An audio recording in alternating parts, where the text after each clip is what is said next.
que a tua palavra também venha alcançar esses corações. Nós oramos assim agradecidos no nome de Jesus, amém e amém.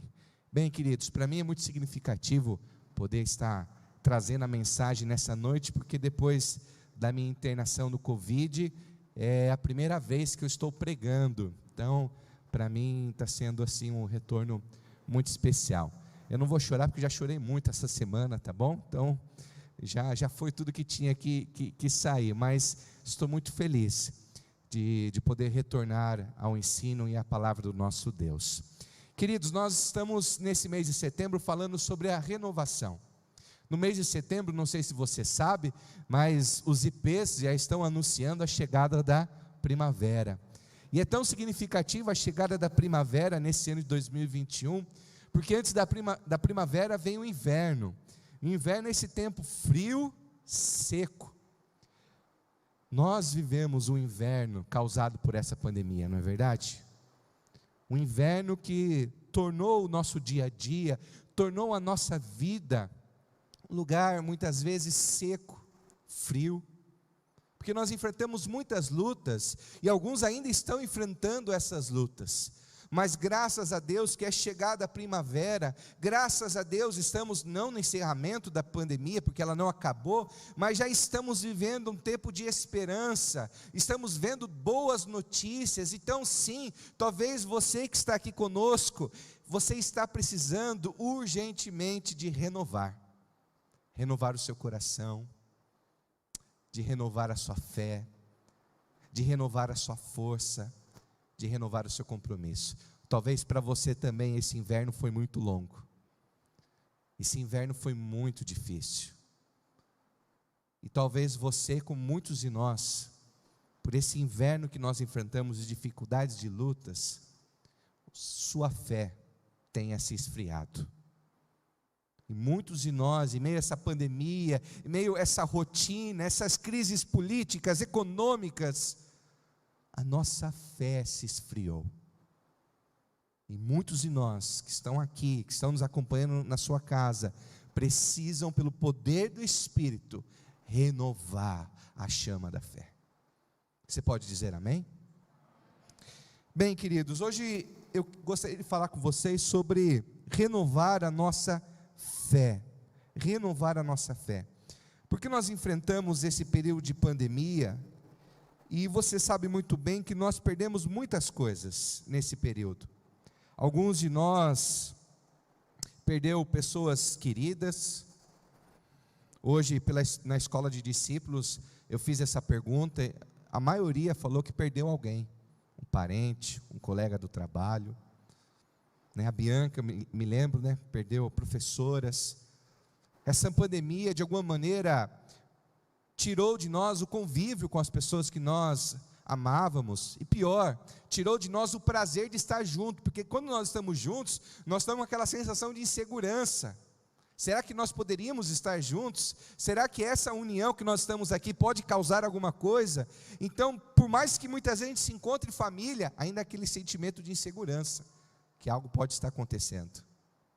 Muitos enfrentaram no seu trabalho uma crise econômica. Alguns irmãos aqui, prestadores de serviço, empresários, sofreram muito. A pandemia pode tirar muita coisa da gente, tudo bem? Mas ela não pode tirar a nossa fé.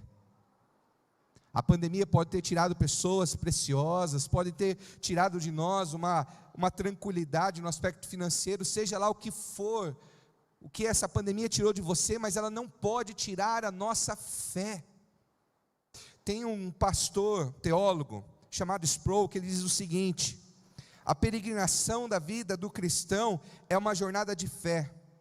Todo o processo na vida do cristão está alicerçado e fundamentado nessa confiança e dependência. Essa é a razão porque Deus falou ao profeta Abacuque: o justo viverá pela fé. Sproul, ele vai dizer que a peregrinação do cristão, do começo ao fim, é pela fé.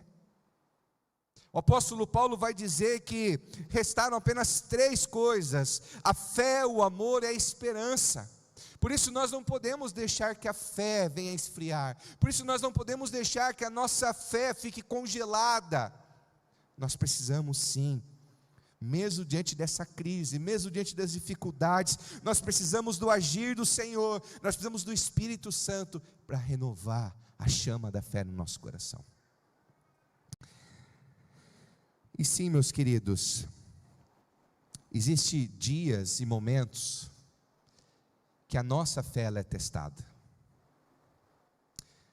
E eu vou dizer que essa pandemia, essa crise que nós estamos enfrentando, está falando muito sobre a nossa fé. E eu queria fazer essa pergunta para você: o que essa crise, o que essa pandemia tem revelado sobre a sua fé? O que essas lutas que nós estamos enfrentando, seja na área da saúde, política, o que todo esse cenário de insegurança tem falado sobre a sua fé, tem revelado a sua fé? Eu vou dizer que muitos de nós, em meio a tudo isso, percebeu uma fé fraca, uma fé frágil, uma fé que precisa ser fortalecida. Eu me lembro quando eu fui internado, e quando me colocaram lá naquele quarto no Hospital Modelo, para tratamento de Covid, e naquela madrugada, minha companheira morreu. Aí já me acordaram falando que iam ter que me transferir para uma outra cidade de São Paulo. Aquele momento ali, eu saí daquela situação de certa tranquilidade, embora você esteja com Covid, você nunca está tranquilo, mas de repente você vê a sua companheira de quarto falecendo, e você tendo que ser transferido para uma outra cidade, é um cenário meio não agradável. Aí teve um acréscimo, só para dar mais sensação de aventura, quando a técnica de enfermagem disse que não tinha oxigênio suficiente na ambulância. Então eles tinham que correr bastante, e no meio do caminho tinham que diminuir o oxigênio. Era só para deixar um pouquinho mais desafiador. Mas eu me lembro que quando eu entrei naquela ambulância, eu lembro que eu olhei para a Érica, e veio na minha mente o seguinte: a Érica é muito bonita para ficar viúva. Logo, logo vão querer arrumar um namorado para ela, então eu tenho que sobreviver, Não, foi isso que eu pensei, não. Não, eu acho que eu pensei sim. Mas eu me lembro que dentro da ambulância, quando a gente estava indo de Sorocaba para São Paulo, é aquele exato momento que, quando você sabe, ou melhor, você não sabe quais são os próximos capítulos da sua história. É aquele exato momento onde você sabe que, a partir daquela situação, você se sente completamente fora do controle, e você não sabe o que pode acontecer. E foi nesses momentos que eu pensei que existem dias que nós falamos sobre fé, tem dias que a gente canta sobre fé, mas tem dias que nós vivemos pela fé. Eu vou dizer de novo para você ouvir: tem dias que nós falamos sobre fé, que nós cantamos sobre fé, mas tem dias que nós vivemos pela fé. Por isso eu queria conversar com você sobre fé. Eu queria conversar com você sobre um herói da fé, um herói chamado Gideão. Ele se encontra lá na lista dos heróis da fé, em Hebreus capítulo 11, verso 23, quando Gideão é apresentado como um herói da fé, um exemplo da fé. Mas nós vamos aprender com Gideão os erros que nós cometemos com a nossa fé, e quais atitudes que de fato devemos ter com a nossa fé. Abra a sua Bíblia comigo então no livro de Juízes, capítulo de número 6, livro de Juízes, capítulo de número 6, eu queria ler com você, verso número 11, são 2 capítulos que contam a história de Gideão, tudo bem? Não vai dar tempo para mim contar toda a história, mas eu queria então, a partir desse capítulo 6, ler alguns versículos e tirar daqui os erros sobre a fé na vida de Gideão, mas também aprender com ele o que é a fé, tudo bem? Livro de Juízes, capítulo número 6, verso número 11, diz assim: então o anjo do Senhor veio e sentou-se sobre a grande árvore de Ofra, que pertencia ao Ebzirita Joás. Gideão, filho de Joás, estava malhando trigo num tanque de pressar uvas, para escondê-lo dos midianitas. Um anjo apareceu numa árvore. Gideão estava moendo trigo no lugar onde se moía uvas. Bem, eu queria, antes de nós aprendermos as lições, queria trazer um pouquinho do contexto desse texto. O livro de Juízes nos apresenta um ciclo. O povo de Deus não tinha rei, um povo que ainda vivia de maneira tribal, e todo momento que o povo se afastava de Deus, adorava a Deus, mas adorava também outros ídolos, Deus permitia que nações inimigas se levantassem e de alguma maneira incomodasse o povo de Deus. E Deus então, em meio a essa crise, levantava um líder, levantava um juiz, para trazer um momento de avivamento, de quebrantamento, para reconduzir o povo para perto de Deus e também liderar o povo contra os seus inimigos. E esse ciclo se repete aqui na história de Gideão. O povo havia se afastado do Senhor, Deus permitiu que os midianitas, que era um povo inimigo, que vivia entre eles, se tornasse um povo forte e se aproveitasse do povo de Israel. E o povo de Israel então vivia debaixo de uma opressão. Em meio a esse momento nós temos Gideão. Gideão estava moendo trigo no lugar onde se moía uva. Mas que detalhe é esse? Porque o trigo se moía no alto de uma montanha, lugar que ventilava, para que os feixes do trigo pudessem ser levados com o vento. A uva era moída normalmente num buraco, num lugar escondido. Então, Gideão estava fazendo algo escondido. Gideão estava fazendo algo com medo, com insegurança. Mas ele não era um homem de fé? Bem, o texto vai demonstrar, meus queridos, que de fé ele não tinha nada. Na verdade, Gideão estava cheio de medo, de insegurança. Mas Deus então enviou um anjo que falou a Gideão, e nós vamos tirar aqui algumas lições na vida de Gideão, que normalmente nós cometemos em relação à nossa fé. A primeira lição que eu queria deixar para você nessa noite é que o erro que nós cometemos é quando nós olhamos para as circunstâncias, ao invés de confiar na presença de Deus. Lá no verso 12 e 13, o texto continua assim: então o anjo do Senhor apareceu a Gideão e lhe disse: o Senhor está com você, poderoso guerreiro. E olha como esse poderoso guerreiro responde: ah, Senhor. Gideão respondeu: se o Senhor está conosco, por que aconteceu tudo isso? Onde estão todas as suas maravilhas, que os nossos pais nos contam quando dizem: não foi o Senhor que nos tirou do Egito? Mas agora o Senhor nos abandonou e nos entregou nas mãos de Midian. Qual era o erro no coração de Gideão? Que muitas vezes eu e você cometemos, e por isso a nossa fé se torna uma fé fraca, frágil, porque nós olhamos, nós temos o nosso coração, temos o nosso olhar fixo nas circunstâncias, e não em quem Deus é. Muitas vezes eu e você julgamos Deus através das nossas circunstâncias. Então nós estamos enfrentando um cenário de crise, de dificuldade, de luta. Mas cadê o Senhor? O Senhor não está fazendo nada? O Senhor não se importa? O Senhor não é um Deus de amor? Então por que eu estou passando por isso? Nós julgamos quem Deus é, nós julgamos o caráter de Deus a partir das circunstâncias. Era isso que Gideão estava fazendo. O anjo apareceu então a Gideão, dizendo: homem forte, valente, guerreiro, eu tenho um propósito para você. Gideão: não, está tudo errado. Olha o que eu estou enfrentando, olha essa crise. O Senhor nos abandonou, o Senhor não está fazendo nada. Preste bem atenção, eu gosto muito dessa pergunta que Gideão faz: se o Senhor está conosco, por que aconteceu tudo isso? Preste bem atenção, eu e você fazemos sempre essa pergunta, não fazemos? Agora, olhe no texto, qual é a resposta?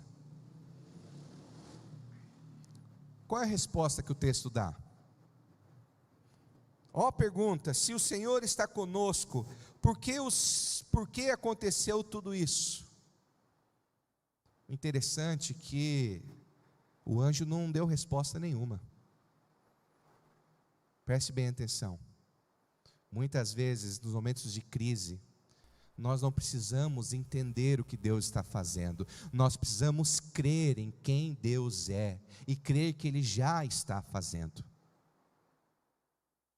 Muitas vezes nós nos preocupamos com as respostas, mas o que nós devemos nos preocupar é com a nossa fé, se de fato nós estamos crendo em quem Deus é, porque muitas vezes Deus não vai responder a nossa pergunta, mas mesmo sem Ele responder as nossas perguntas, nós podemos crer que Ele está conosco, que o Senhor é a nossa força, que o Senhor é o nosso refúgio, que o Senhor é o nosso abrigo.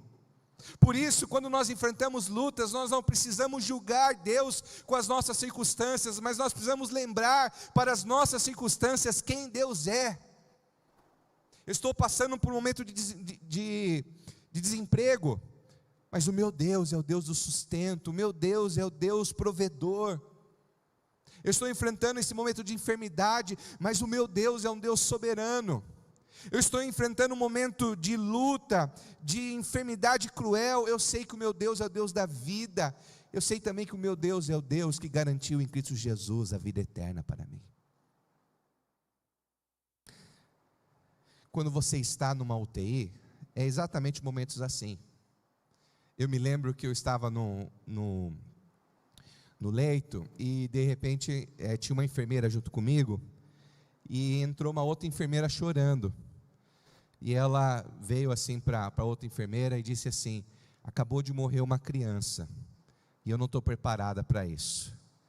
E eu me lembro que eu deitado, eu pensei assim: e eu não estou preparado nem para ouvir isso.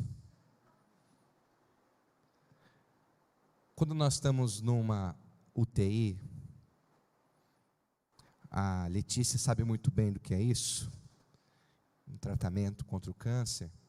A gente enfrenta situações e um cenário ali que as circunstâncias muitas vezes podem afetar o nosso coração. É um cenário que pessoas estão morrendo, é um cenário que a vida está em jogo. Mas exatamente em cenários assim nós precisamos lembrar quem o nosso Deus é. Não é o momento de nós olharmos as circunstâncias, mas é tempo de experimentar a presença de Deus em nossa vida. Vocês estão me entendendo, sim? Segundo erro que nós muitas vezes cometemos em relação à nossa fé, meus queridos, é que nós nos escondemos em nossas capacidades. Gideão, esconder-se em sua capacidade ao invés de confiar no poder de Deus. Verso 14 e 15, o texto diz assim: o Senhor se voltou para ele e disse: com a força que você tem, vá libertar Israel das mãos de Midian. Não sou eu quem o está enviando? Ah, Senhor, respondeu Gideão, como posso libertar Israel? Meu clã é o menor, é o menos importante de Manassés, e eu sou o menor da minha família. Preste bem atenção, meus queridos. Muitas vezes nós preferimos colocar a nossa fé em nossa capacidade do que confiar no poder de Deus. E muitas vezes nós não queremos confiar em Deus, nós não queremos estar abertos para a vontade de Deus, para a missão de Deus, porque a gente olha para as nossas capacidades, a gente olha para o nosso recurso e a gente não consegue confiar, então diz: não, Senhor, não vai dar certo. Gideão vai dizer: mas Senhor, eu sou o menos influente, eu tenho poucos seguidores nas redes sociais, se eu levantar o povo para guerrear, ninguém vai atrás de mim. Eu sou daquele que na época do time de futebol eu era o último a ser escolhido. Como que eu vou liderar um povo para guerrear? Eu sei que às vezes a gente olha situações e a gente olha para a nossa capacidade e a gente diz: não vai dar certo, não vou dar conta. E muitas vezes pela nossa capacidade não vai dar certo mesmo, nós não vamos dar conta. Mas a grande questão não é sobre nós, mas é sobre o Senhor. E nós precisamos então confiar no poder dele. Era isso que Deus estava querendo dizer para Gideão. Gideão, não é sobre você, não é sobre suas capacidades, é sobre mim. Eu vou usar sim você para libertar o povo. Nós estamos aí nesse desafio, né, Milton, Débora, da reforma da nossa igreja. Algumas pessoas ficam, mas a reforma não foi ainda, pastor, a gente vai fazendo devagar, porque a gente faz um orçamento, é um valor, de repente vem a crise, já é outro valor, e a gente fica, será que vai dar certo, será que não vai dar certo, será que temos condições? Mas a gente sabe da necessidade, da estrutura do muro, a gente sabe da necessidade de resolver essa calçada, mas nós estamos numa crise, nós estamos enfrentando um momento difícil, mas é nesse cenário que nós agimos pela fé e confiamos, não na nossa capacidade, mas no Deus que sustenta, no Deus que traz a provisão, no Deus que é poderoso.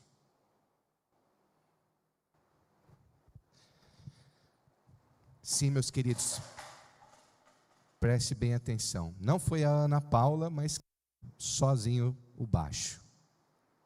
Ainda bem que foi a Ana Paula, porque o baixo é do presbítero Wagner. Do que eu estava falando mesmo?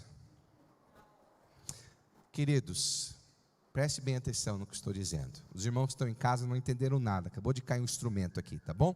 Preste bem atenção.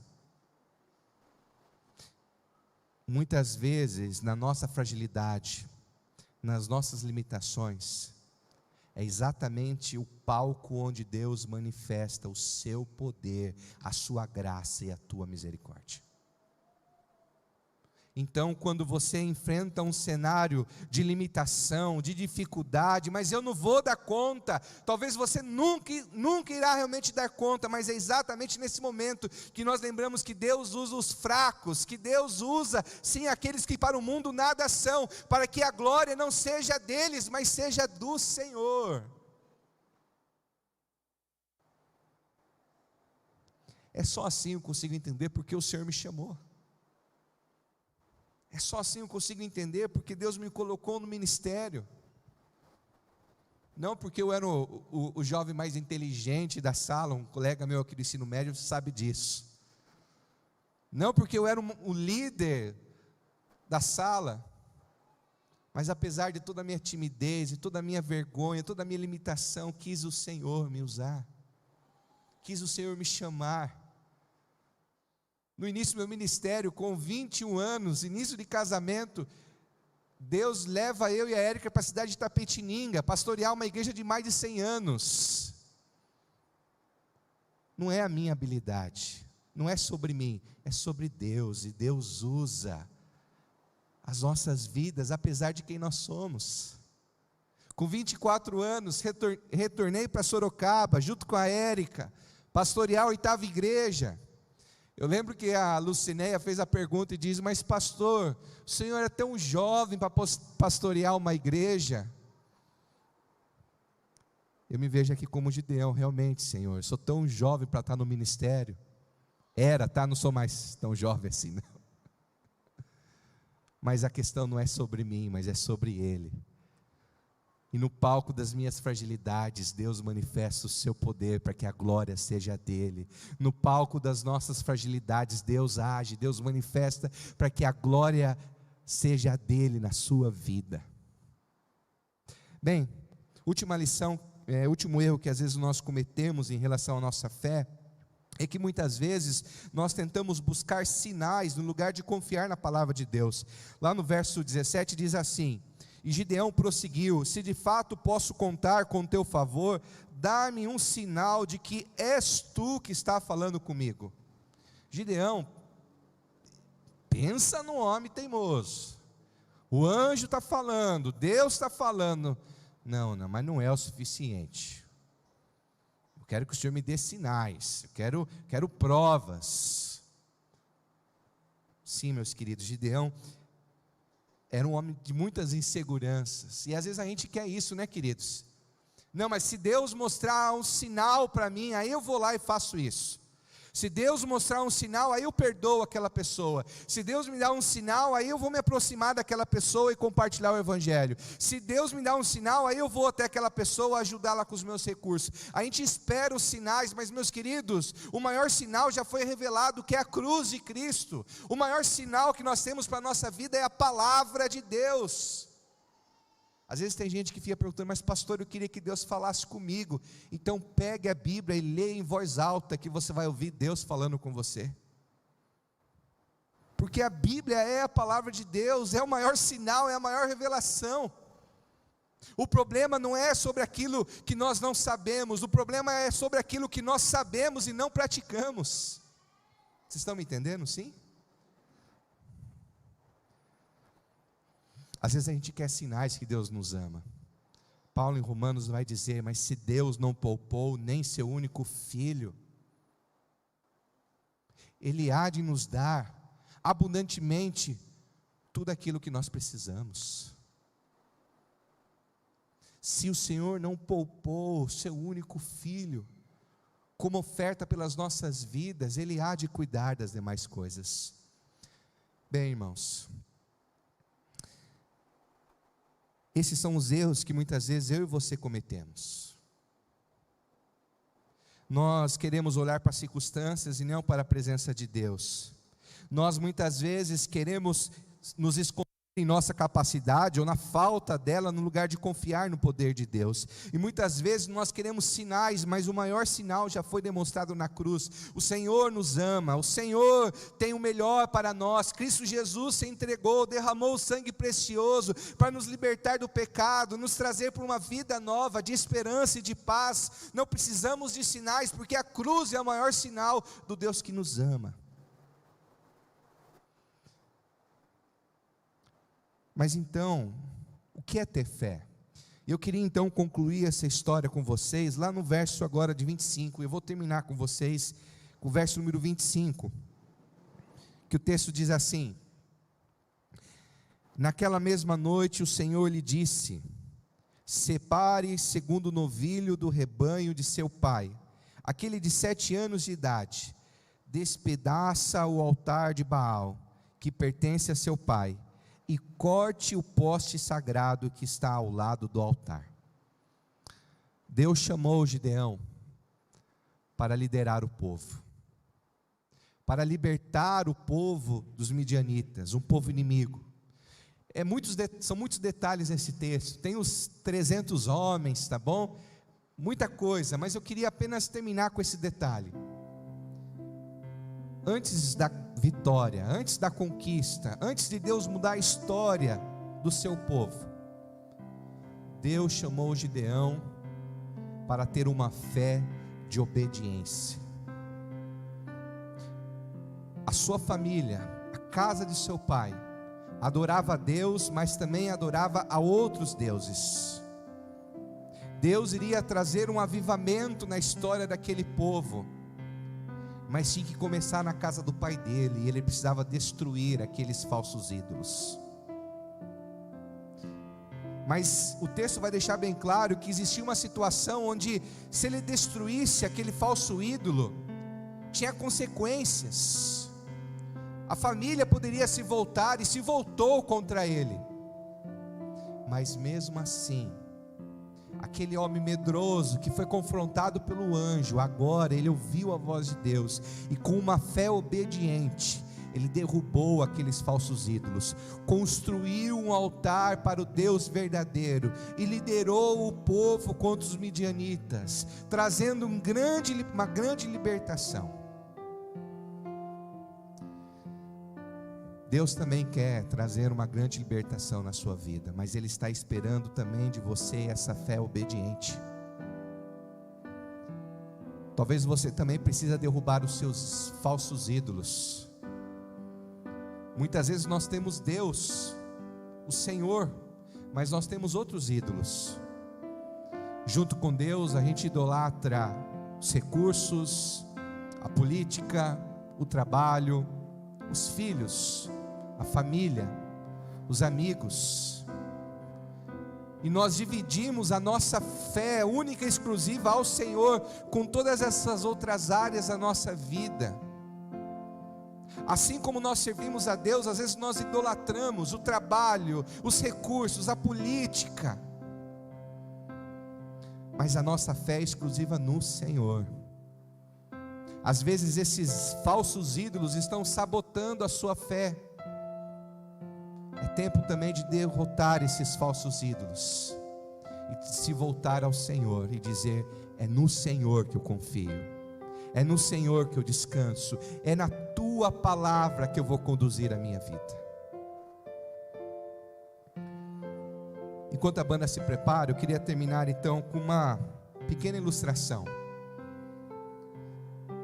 Um certo guarda de freios, aquele funcionário que trabalha na linha de cruzamento de linhas ferroviárias, ele estava atento quando um trem iria passar, mas ele viu de longe que o seu filho estava brincando na linha do trem, e ele sabia que não ia dar tempo para parar aquele trem. Então ele gritou dizendo para o filho: filho, deite-se e fique deitado. Aquele trem passou, e aquele pai já imaginou o pior: meu filho morreu. Mas quando ele chegou na linha do trem, ali estava o filho dele deitado, porque foi obediente ao conselho do pai. Às vezes tem um trem vindo em nossa direção, e o Senhor nos convida: deite-se, confie, obedeça a minha voz, obedeça a minha palavra, descanse em mim. É isso que o Senhor está querendo, uma fé obediente. É tempo de descansar, é tempo de confiar, é tempo de depender do Senhor. Mas o trem está vindo, mas eu vou confiar na voz do meu Deus, em quem confio e descanso. Queria convidar vocês a colocar em pé nesse momento, para a gente refletir e agir durante essa semana. Eu queria trazer algumas perguntas para você. Como que anda a sua fé?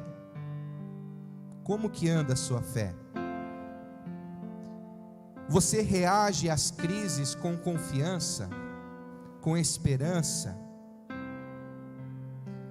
Eu também estou aí no tratamento de depressão, e nesses dias eu fui questionado: mas o senhor é pastor e está passando por depressão, ou fazendo tratamento de depressão, mas o senhor não tem fé?